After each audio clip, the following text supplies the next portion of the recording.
بسم اللہ الرحمن الرحیم۔ کتاب شرعی پردہ part number 5 page number 91۔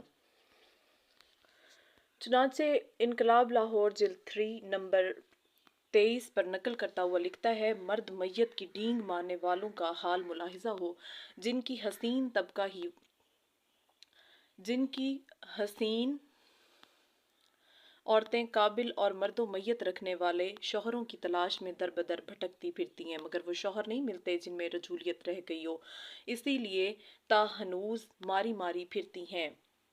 Germany میں فی 1035 عورتیں قابل شوہروں کی متلاشی ہیں، ہسپانیہ میں فی 1044، بلقان میں فی 1050، سوئٹزرلینڈ میں فی 1056، انگلستان میں فی 1059، فرانس میں فی 1060، جنوبی امریکہ میں فی 1159۔ یہ نہیں کہا گیا کہ ان ہزارہ عورتوں کو شوہر دستیاب نہیں ہوتے، بلکہ یہ بتلایا گیا ہے کہ ایسے شوہر نہیں ملتے جن میں مرد میت ہو، جس کا حاصل یہ ہے کہ یورپ میں لاکھوں ایسے انسان موجود ہیں جو ذوف باہ یا امراض باہ میں گرفتار ہو کر اپنی باہی قوت کھو چکے ہیں اور نسل جاری رکھنے کے قابل نہیں رہے، اور نہ ان کی صحت ہی اس درجے کی رہی کہ اس کسی تدبیر کے ذریعے اپنی مردمی کا اعادہ کر سکیں۔ ظاہر ہے کہ یہ نتیجہ بلا شبہ آزادانہ تعیش اور بے حجابانہ عیش کوشی ہی کا ہے، جس نے مردوں کو نامرد اور عورتوں کو مایوس کر رکھا ہے۔ ظاہر ہے کہ ایسی محروم شوہر عورتیں کیا نہ کرتی ہوں گی، اور کیا کچھ امراض خبیثہ کا شکار نہ ہوئی ہوں گی۔ جماع بے تحاشا کا سب سے گہرا اثر دماغ اور قواعد دماغ پر پڑتا ہے۔ آنکھیں اور بینائیاں اس سے زیادہ متاثر ہوتی ہیں۔ آج ان تمدن آزاد آبادیوں کا بلحاظ بصارت کیا حال ہے جو عورت و مرد کو اختلاط اور بے پردگی کی آزادی دے چکے ہیں، اور زن و مرد کے ہر ایک ناجائز اختلاط کو تمدن کا سنہری تمغہ سمجھ رہے ہیں۔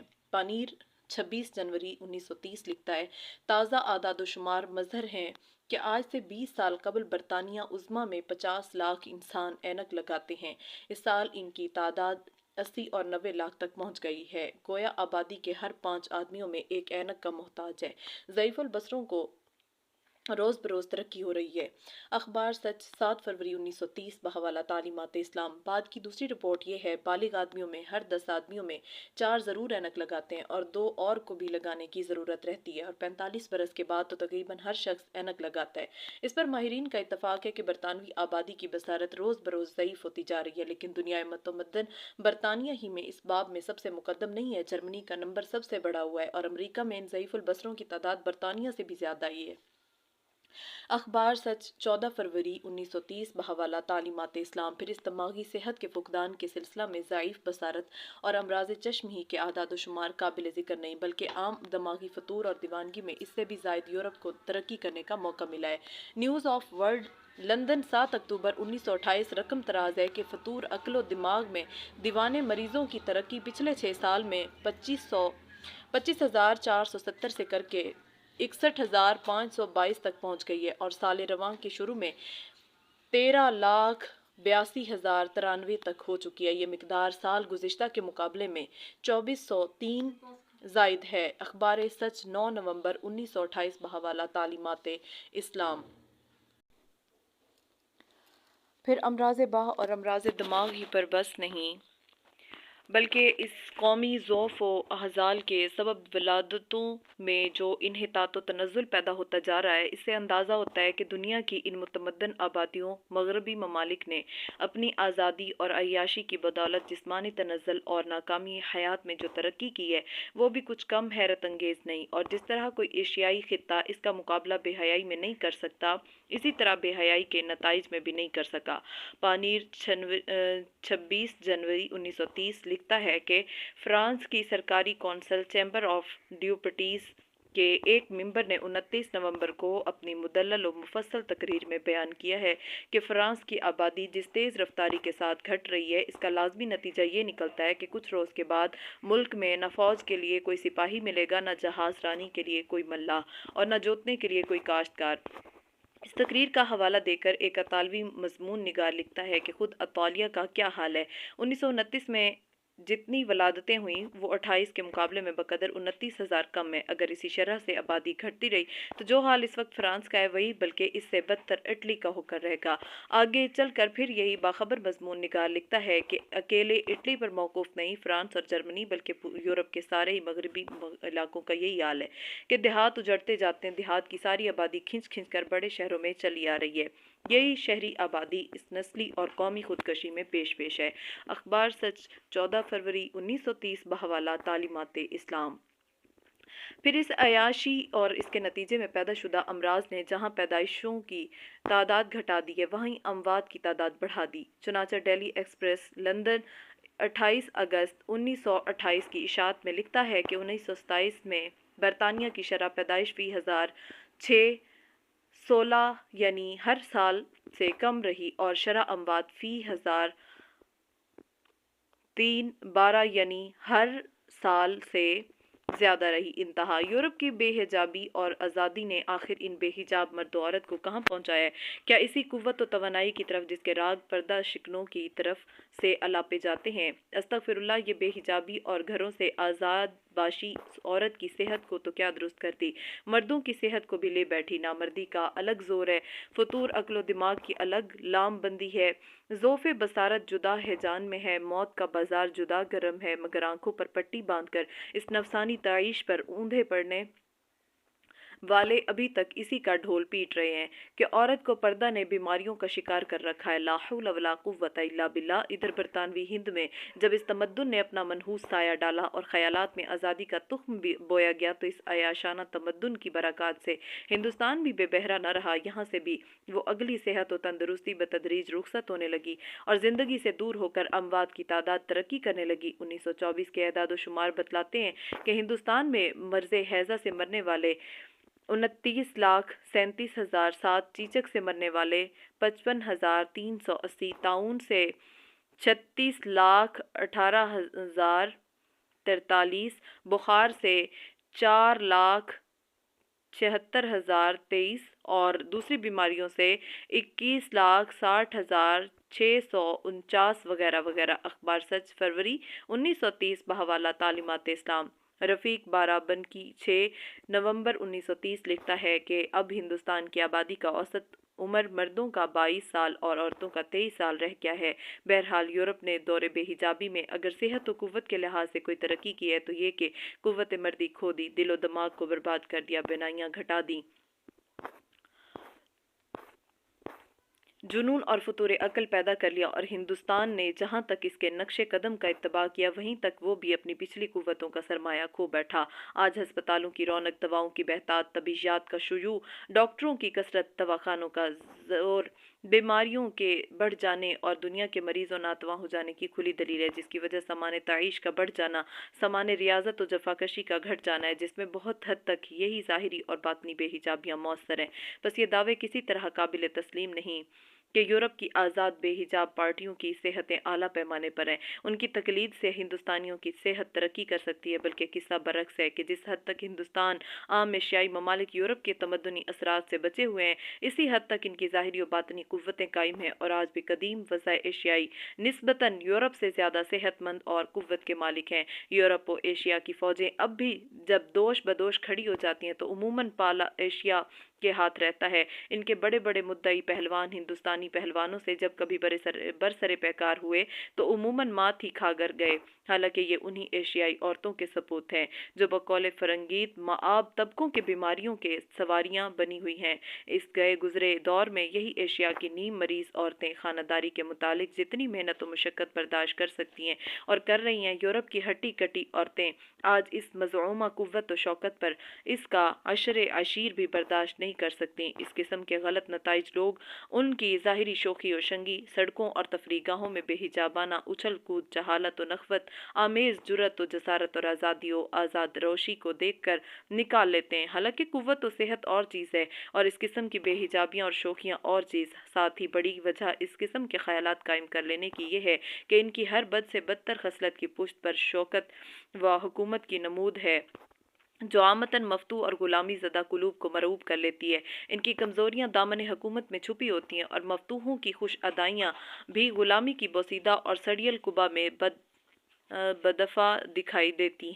बदनुमा दिखाई देती हैं। इसलिए आमत उन्नास के ख्यालात की रवाज शौकत से मरूब होकर इसी तरफ बह निकलती है कि इन्हीं के जज्बात अच्छे, इन्हीं की सेहत अच्छी, इन्हीं की कुव्वत आला, इन्हीं की हर अदा तहजीब व शाइस्तगी से भरपूर है। हालांकि दाना कुलूब के नज़दीक महासिन जहाँ भी हों महासिन है, और बुराइयाँ जहाँ भी हों बुराइयाँ और अयूब भी हैं। बहरहाल एदाद शुमार से जाहिर हो गया कि इन पर्दा शिकन और आज़ाद कौमों की सेहत और अंदरूनी हालत या गैर नुमाइशी ज़िंदगी सबसे ज़्यादा बदतर और काबिल नफरत है, जबकि पर्दों से बाहर निकल कर हर किस्म की आज़ादी से मुस्तफ़ीद होकर भी ये कौमें अमराज आमा का शिकार हैं। किसी तरह सेहत और कुव्वत की इस बुलंद सतह पर ना पहुँच सकें जिसके बुलंद बांग दावी से आज गुंबद आलम गूंज रहा है, तो फिर आखिर इन बेहिजाबियों ने इन्हें क्या फ़ायदा पहुँचाया और पर्दादारों को पर्दा ने क्या मुजरत पहुँचाई, बल्कि उल्टा नतीजा ये है कि हज़ारहा वो अमराज खबीसा जिनसे इस मज़ोलम के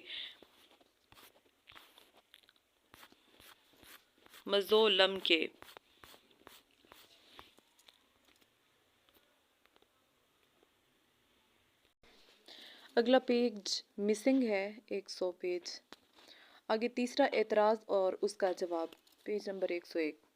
3 हिजाब शिकनों की तरफ से एक तीसरा शुबा ये किया जाता है कि महजूब और पर्दा नशी औरतें अच्छी तरह तालीम नहीं पा सकती, और जाहिर है कि उनकी जहालत सिर्फ उन्हीं के लिए मुज़र नहीं बल्कि पूरी मंजिली ज़िंदगी के लिए तबाहकुन है।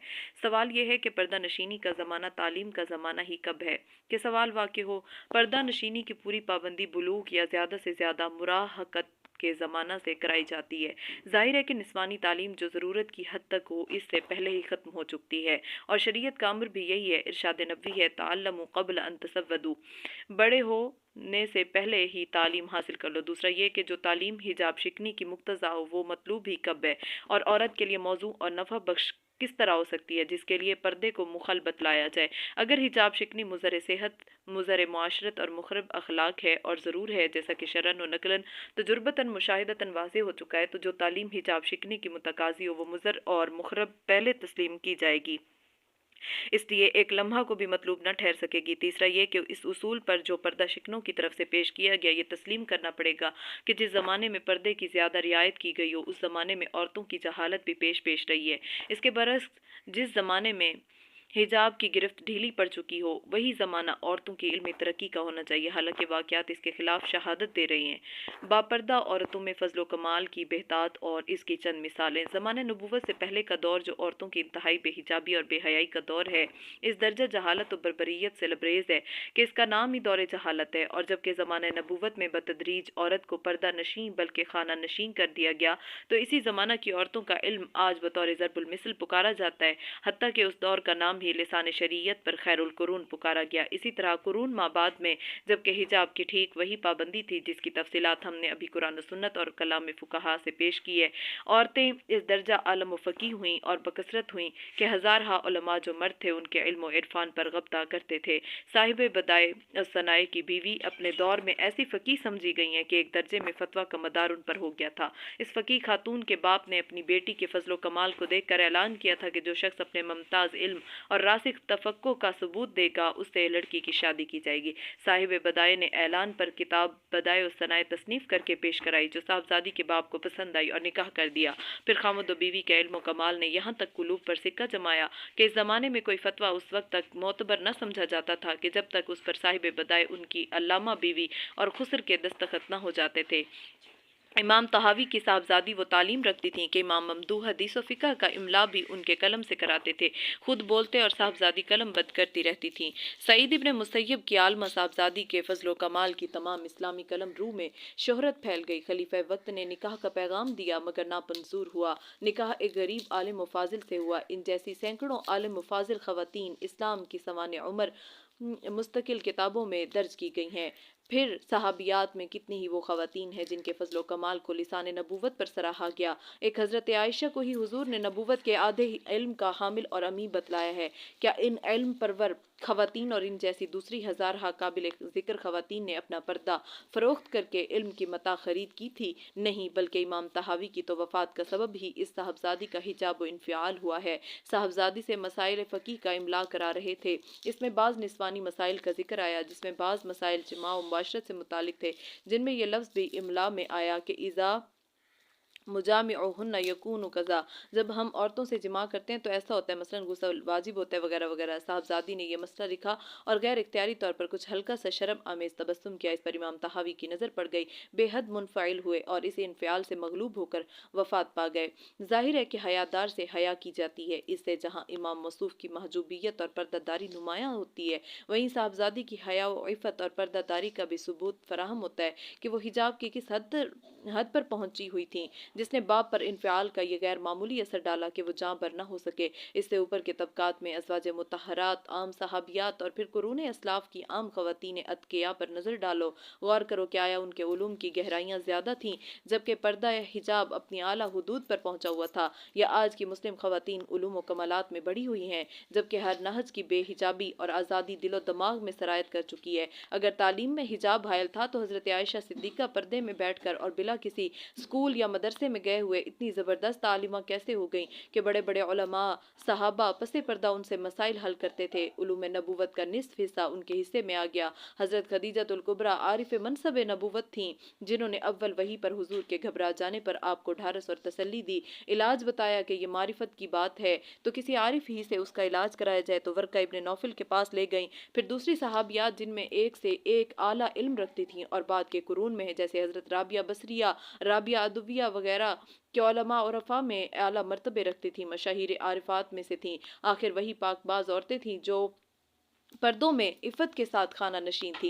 हाफिज़ इब्न असाकिर जैसे मशहूर मुहद्दिस ने जिन असातिज़ा से इल्म हासिल किया है, इनमें 80 से ज़्यादा औरतें शुमार कराई हैं। हुफ़ैद इब्न ज़हरा की बहन और भांजी इल्म तिब और फ़न हिकमत में मशाहीर ज़माना से हुई हैं।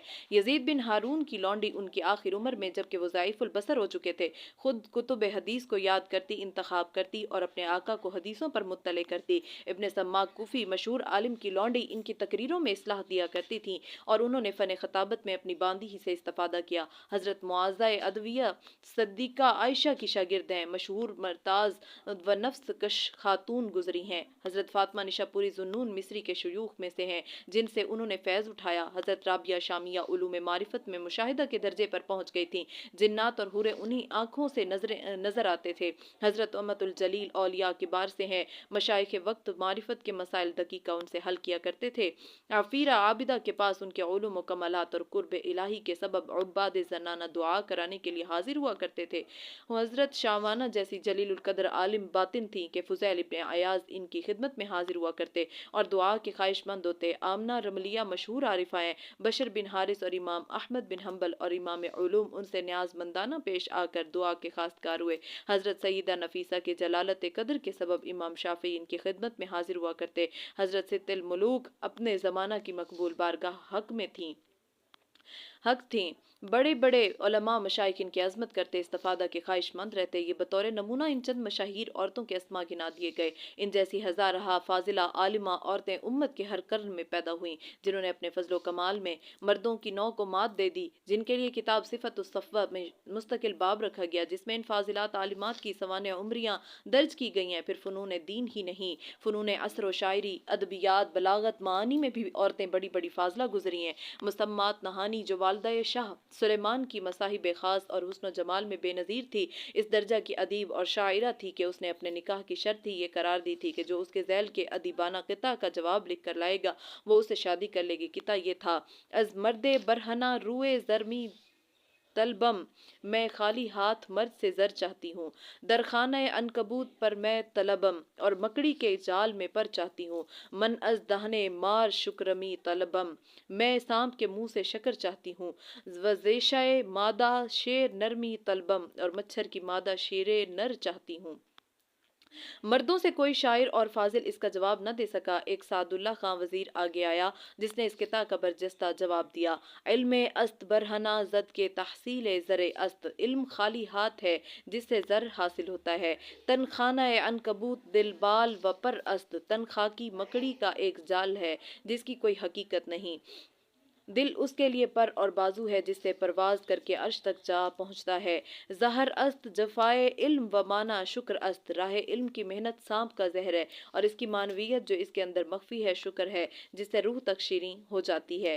हर पशा अज़द چشید شیر نر است۔ مچھر یعنی کمزور سے کمزور انسان بھی اسے چکھ لے تو وہی شیر نر ہے۔ ظاہر ہے کہ مسمات نہانی کی یہ قابلیت پردہ دری کی رہین منت نہ تھی، بلکہ پردہ پوش اور وہی شاہی حرم سرا کے پردوں میں رہ کر تھی جس کا پلہ بھی کوئی نہیں دیکھ سکتا تھا۔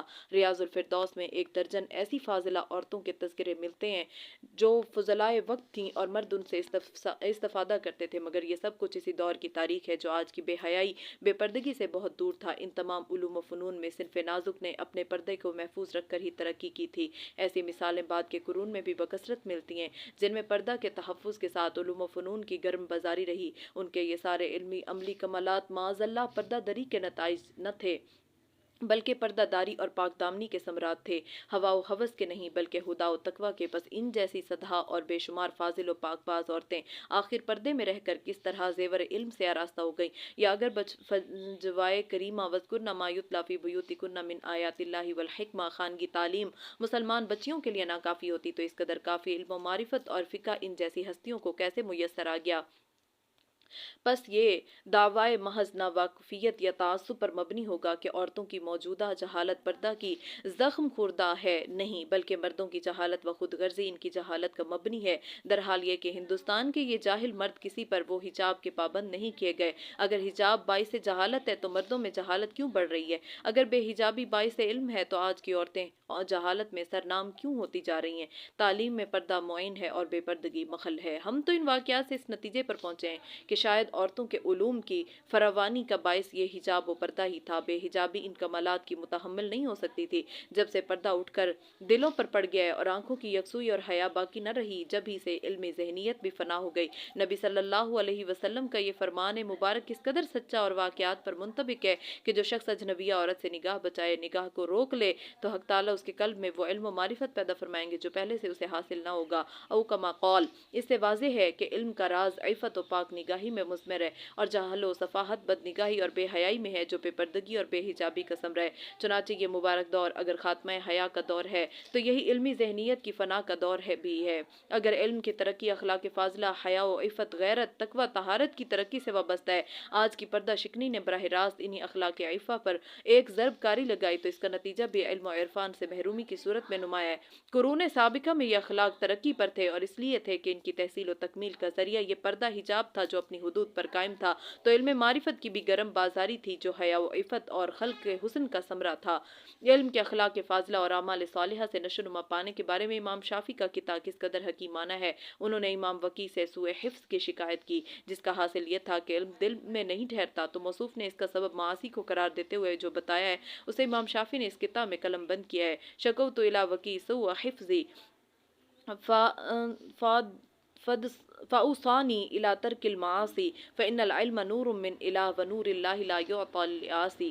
پس منکرین حجاب کا یہ دعویٰ خلاف حقیقت ہی نہیں خلاف فطرت بھی ہے کہ حجاب نے عورتوں کا علم مٹا دیا، بلکہ صحیح دعوی یہ ہے کہ جو واقعات کی زبان سے کیا جا رہا ہے، بے حجابی نے عورتوں کا علم و عرفان گم کر دیا جس سے وہ فحش و بغیرتی کی ظلمات میں پھنس کر خود بھی جہل کی فضا میں گم ہو گئیں، اپنی نسلوں کو بھی گم کر دیا۔ ہاں اگر علم سے مراد ہی وہ علم ہو جو پردہ کا دشمن پردہ اٹھائے بغیر حاصل ہی نہیں ہو سکتا، جس کے لیے کالج سکول کی بے پردہ چار دیوار ہی ضرور ہی ہو، جہاں ابتداً پردہ کی نمائش انجام کر پردہ ہی پردہ میں پردہ داروں کی پردہ دری عمل میں آ جاتی ہے، تو پھر یہ بحث حجاب کی بحث سے بالکل جدا گانا بحث ہوگی، بلکہ یہ ایک مستقل دعویٰ ہوگا جو اس عنوان کے نیچے آئے گا کہ تعلیم نسواں وہ ہونی چاہیے جو حجاب شکن ہو، نہ کہ اس عنوان کے تحت کہ پردہ تعلیم نسواں میں خارج نہیں۔ یہ در حقیقت تعلیم نسواں کی نوعیت متعین کرنے کا مسئلہ ہوگا، نہ کہ براہ راست پردے کا۔ حالانکہ ہم صرف اس سوال پر کلام کر رہے ہیں کہ پردہ کے ساتھ تعلیم نسواں اور تحصیل کمال ممکن ہے یا نہیں، نہ اس پر کہ تعلیم پردہ شکنی کی ہونی چاہیے۔ پس ایک تعلیم میں حجاب کا مخل ہونا ہے اور ایک تعلیم ہی بے حجابی کی دیا جانا ہے۔ ان دونوں میں زمین و آسمان کا فرق ہے۔ پہلی صورت میں تعلیم مقصود ہے، دوسری میں بے حجابی، اور ظاہر ہے کہ ہم بے حجابی کو معنی کی حیثیت دے کر گفتگو کر رہے ہیں، نہ کہ مقصد کی حیثیت میں رکھ کر۔ بس ہمیں اس نمبر میں جس کے تحت یہ بحث چل رہی ہے ان سے کلام نے جو بے حجابی اور حجاب شکنی کو اپنا مطمع نظر بنائے ہوئے ہیں کہ اس کی مفصل بحث مسئلہ کے تحقیقی پہلو میں کی جا چکی ہے، بلکہ صرف ان سے ہے جو پردہ کو تعلیم میں مخل اور معنی دکھلا کر پردہ شکنی کے حامی بنے ہوئے ہیں۔ ہم نے الحمدللہ یہ ثابت کر دیا ہے کہ پردہ نفس تعلیم ہی نہیں، اس کی اعلیٰ ترقی میں کس طرح معنی اور مخل نہیں۔ رہی تعلیم خاص، خواہ وہ पर्दादारी की हो या पर्दादरी की, सो वो मसला तालीम निस्वां के मौजू और उसके इंतखाब से मुतालिक है, मसला हिजाब से नहीं। इसलिए इस नंबर में हमारी बहस से खारिज है, गो इसकी इजमाली बहस इस उन्वान के ज़ैल में ज़िम्नन आ चुकी है। सत्रो हिजाब का फ़र्क। नंबर 4, बाज़ लोग बेपर्दगी के जवाज़ के लिए बतौर हुज्जत वो रिवायात पेश करते हैं जिनमें औरत के चेहरा और हाथ पाँव को छुपाने से मुस्तस्ना करार दिया गया है, और बज़ाम खुद मुतमईन हो जाते हैं कि उन्होंने शरीयत की रूह से बेपर्दगी के जवाज़ की हुज्जत निकाली। हालांकि ये एक धोखा है जो उनकी गलत मालूमात का नतीजा है, क्योंकि जिन नुसूस में हाथ पैर और चेहरा खुला रखने की इजाज़त दी गई है वो सत्तर के हिजाब हैं, हिजाब से उनका कोई ताल्लुक नहीं। और जिन रिवायात और आयात में चेहरा और हाथ पाँव के ढांपने का अमर किया गया उनका सतर से कोई ताल्लुक नहीं। बहरहाल सतर और हिजाब दो अलग अलग चीज़ें हैं। सतर औरत के साथ मखसूस नहीं, मर्द के लिए भी है, लेकिन हिजाब औरत के साथ खास है, मर्द से इसका ताल्लुक नहीं। चुनांचे मसला सतर के सिलसिले में औरत का सतर गर्दन से टखना और गिट्टा तक है, जिसका ढांपे रखना बहरहाल ज़रूरी है। गर्दन से ऊपर यानी चेहरे और टखना और गिट्टे से नीचे यानी हाथ पाँव इससे मुस्तस्ना है, जिसका ढांपना मद्दे सतर ज़रूरी नहीं है जब तक कि इनके ढांपने का कोई दूसरा मुहर्रिक पैदा न हो। इसी तरह मर्द का सतर नाफ से घुटनों तक है, जिसका छुपाए रखना बहरहाल ज़रूरी है। नाफ से ऊपर और घुटनों से नीचे का हिस्सा सतर से खारिज है, जिसका छुपाना बमद्दे सतर ज़रूरी नहीं। पर सतर के मसला में औरत और मर्द का एक हुक्म है। फ़र्क अगर है तो हद सतर में है, लेकिन हिजाब का हुक्म सिर्फ औरत के लिए, मर्द के लिए नहीं, क्योंकि इन दोनों में नौइयत का वही फ़र्क है जो मर्द और औरत में है। सतर फ़ी नफ्सी ज़रूरी है क्योंकि आज़ाए खासा का छुपाया जाना अपनी ज़ात से लाजमी और अखलाक इंसानियत का फितरी तकाजा है, जो किसी के देखने ना देखने पर मौकूफ़ नहीं। एक ना महरम ही नहीं, महरम जैसे माँ बाप, भाई बहन, बेटा बेटी से भी इन आज़ा का पर्दा मर्द और औरत दोनों के लिए ज़रूरी है। बल्कि ना महरम और महरम कोई भी वहाँ मौजूद ना हो, मर्द तन्हा हो या औरत तन्हा हो, तब भी बिला ज़रूरत सतर खोलना मकरूह है। गोया इन आज़ा का हत्तल इम्कान खुद अपने से छुपाया जाना भी मतलूब है। खोला जाना शामिल बेहयाई और बेगैरती है, जो फाहश के जली अफराद हैं। हत्ता कि अगर नमाज में सतर का हिस्सा चौथाई भी खुल जाए तो नमाज फासिद हो जाती है, खा कोई वहाँ देखने वाला मौजूद हो या ना हो। बखिलाफ हिजाब के कि वो फ़ी नफ्सी ही ज़रूरी नहीं, कोई देखने वाला मौजूद हो और वो भी ना महरम हो, तब तो औरत चेहरा और हाथ पाँव को छुपाएगी, वरना महरम के सामने या तन्हाई में या नमाज में उनके खुले रहने में कोई शरई कबाहत नहीं। न वो दाखिल बेफाहश हयाई है, फ़ाहश व बेहयाई है, न मुफ़सिद सलाह है, ना ही बद अखलाकी का कोई फ़र्द है। बहरहाल सतर व हिजाब के इस फ़र्क का खुलासा ये है कि सतर हकीकी पर्दा है और हिजाब इजाफ़ी पर्दा है। खुले लफ्ज़ों में इसे यूँ समझिए कि आज़ाए शहवत के लिए शरीयत ने सतर रखा है, जिनका छुपाए रखना फ़ी नफ्सी ज़रूरी करार दिया है। वक्ती तौर पर किसी शरई या तबई ज़रूरत से इनके खोलने की इजाज़त दी है, और आज़ाए हुस्न के लिए जैसे चेहरा, मोहरा, हाथ पाँव वगैरह शरीयत ने हिजाब रखा है, जो फ़ी नफ्सी ज़रूरी नहीं। जहाँ फितना का अंदेशा हो, जैसे अजनबी और नामहरम से है, तो ज़रूरी है, वरना नहीं। बस आज़ा सतर जैसे आज़ाए नहानी में छुपाना असल है और खोलना बज़रूरत है, और आज़ाए हिजाब जैसे चेहरा और हाथ पाँव में खुला रहना असल है और छुपाना बज़रूरत है। इस तरह दोनों मसलों के हुक्म में तज़ाद की निस्बत निकलती है। इन दो मुतज़ाद मसलों को खल्त मल्त करके लोगों ने एक बना दिया, और मसला सतर का हुक्म, जिसमें औरत का चेहरा और हाथ पाँव शामिल नहीं है, मसला हिजाब पर ला डाला, जहाँ पर्दा ही चेहरा और हाथ पाँव का है। बस चेहरे को आज़ाए शहवत से खारिज करके उनके हुक्म से भी उसे शरीयत ने अलग कर दिया है, और आज़ाए शहवत को आज़ाए हुस्न से जुदा करके आज़ाए शहवत के हुक्म से भी उन्हें जुदा कर दिया। अंदरी सूरत मसला हिजाब में रिवायात सतर का पेश किया जाना, जिनमें चेहरे को सतरी पर्दा से मुस्तस्ना करार दिया गया, गलत मबहस है। सतर अपनी जगह है, हिजाब अपनी जगह। सतर फ़ी नफ्सी ज़रूरी है, कोई मौजूद हो या ना हो। हिजाब फ़ी नफ्सी ज़रूरी नहीं, जब तक कि कोई देखने वाला ना महरम मौजूद ना हो। सतर का हुक्म मर्द और औरत दोनों के लिए यकसा है, सिर्फ हद सतर अलग अलग है। हिजाब का हुक्म सिर्फ औरत के लिए है, मर्द के लिए नहीं। गो खुश रूह चेहरा रखने में दोनों यकसा हैं। इतने फ़रोग के साथ होते हुए दोनों को मिलाकर एक कर देना, और तलबीस के साथ सतर का हुक्म हिजाब में ठोंस देना, ये ना नकल के मुताबिक है ना अकल के। इसलिए पर्दा के खिलाफ ये चौथा शुबा जो शरई अंदाज में पेश किया गया था, पावर हुआ जाता है। 5, बाज़ लोग शरई रंग से ये भी कहते हैं कि हज के मौका पर औरत का एहराम उसके चेहरे में है, और चेहरे में कपड़ा लगाना ममनू और जराइम एहराम में से है, लिहाजा इससे चेहरे की बेपर्दगी का जवाज़ निकल आया। मैं अर्ज़ करूँगा कि अगर इसे मान लिया जाए तो ज़्यादा से ज़्यादा अयाम एहराम में चेहरे की बेपर्दगी का सबूत हुआ, ना कि अलल इतलाक चेहरा पर्दा से मुस्तस्ना बना, जो शुबा पेश करने वालों का मंशा है। इसलिए अयाम एहराम के अलावा उम्र भर में वही पर्दा कायम रहा। दूसरे ये कि बहालत एहराम अगर चेहरे को कपड़ा लगाना ममनू है, तो उससे चेहरे का पसे पर्दा रखना कैसे ममनू साबित हो सकता है कि एक औरत पर्दा करते वक्त कपड़ा चेहरे को न लगाए, बल्कि आड़ पर्दा को चेहरे से जुदा रखकर निगाहों से चेहरे को ओझल रखे। चुनाचे पर्दादार औरतें अजनबी मर्दों से चेहरा छुपाने के लिए पंखा या छज्जादार टोपी सर पर रखकर इसके ऊपर से नकाब डाल लेती हैं, जिससे चेहरा भी छुप जाता है और कोई चीज़ कपड़ा वगैरह चेहरे को छूती भी नहीं। कोई एहराम भी कायम रहता है और हिजाब भी बाकी रहता है। इन दोनों में कोई तजाद और मनाफात नहीं जो जमा ना हो सके। हर बहालत एहराम पर वो को ख़त्म शुदा समझ लिया जाए। ये सही है कि इसमें औरत को बहालत एहराम कुछ वक्त कुछ दिक्कत मुशक्क़त ज़रूर पेश आएगी, मगर जबकि हज की पूरी इबादत ही मुख्तलिफ़ किस्म की मुशक्क़तों और खिलाफ़ तबत दुश्वारियों का मजमुआ, कितने ही मुजाहिदात पर मुश्तमिल एक अज़ीम मुजाहिदा है, तो उसमें महज इस एहरामी पर वो कोताह कर सिर्फ इसी को मुशक्क़त व ताब का हदफ बना लेना कहाँ का इंसाफ है। हाँ, हज में तो घर बाहर जीनत, आराइश, आसाइश, ज़ेबाइश, रस्मी वक़ार, बनावटी खुददारी सब भी तर्क करना पड़ता है। गोया हज नाम ही तुरूक का है जिसमें हर राहत वो चीज़ तर्क कराई जाती है, तो इसमें अगर एहराम के साथ बेपर्दगी की राहत भी तर्क कर दी गई हो, तो इसमें महज इस एक मुशक्क़त को सामने रख लेना और इससे ज़्यादा मुशक्क़तों को नज़रअंदाज कर लेना कहाँ का अदूल है।